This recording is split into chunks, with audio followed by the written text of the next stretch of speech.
Hello, everyone. My name is Dr. Fiavi, and welcome back again to my channel, Body and Mind Unplugged. Today, I want us to talk about autoimmune diseases.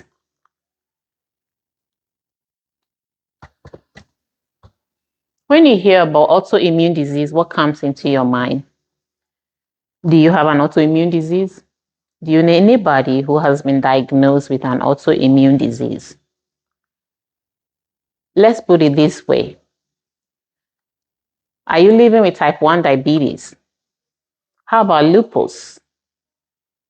Do you have rheumatoid arthritis? If any of these conditions is familiar to you, then you do have an autoimmune disease. So, what is an autoimmune disease?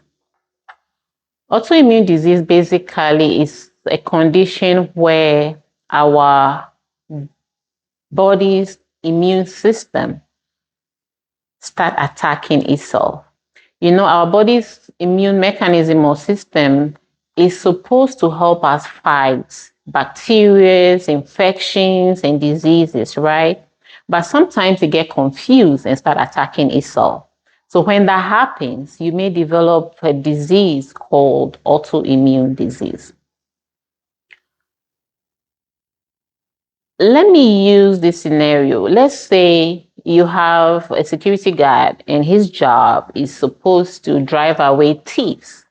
Instead, he's chasing the landlord.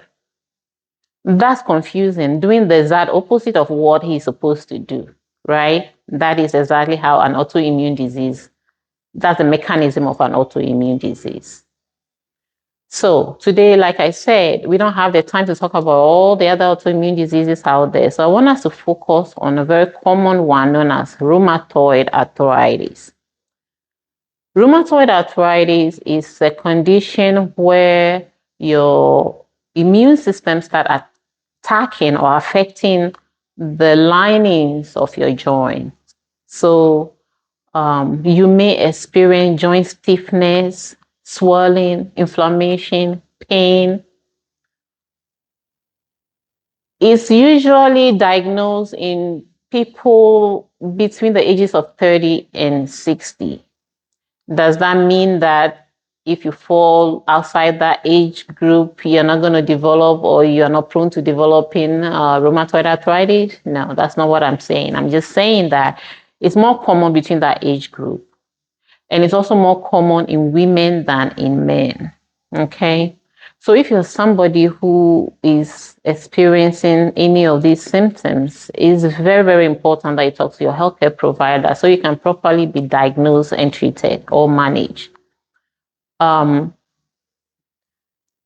is at risk of developing rheumatoid arthritis?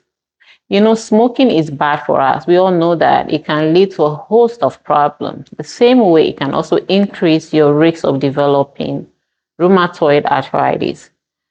So if you're somebody who smokes, just cut it off. Okay, just cut it off. It will lead to something good than bad. Also, you can engage in lifestyle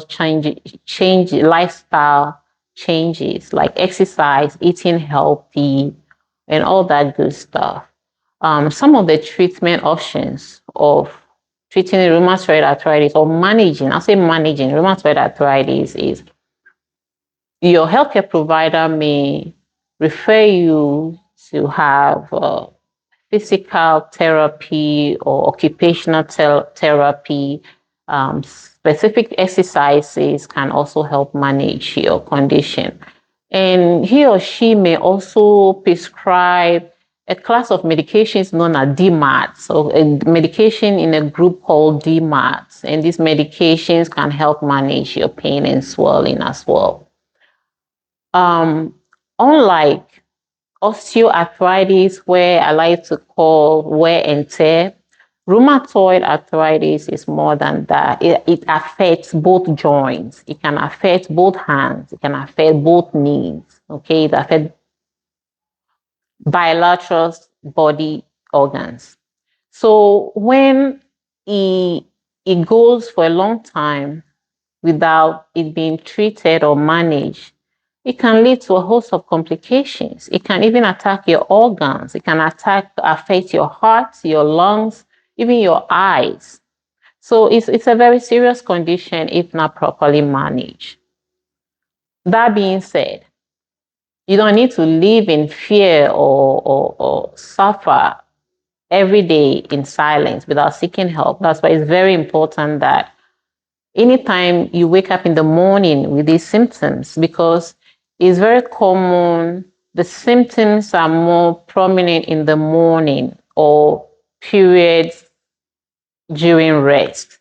So when you feel like you wake up in the morning with these joint swellings or pain after you've rested, always speak to a healthcare provider. It's always safe to rule it out than live with it and not know. That being said, don't forget to click and subscribe. Keep following this channel and we'll keep having more interesting conversations.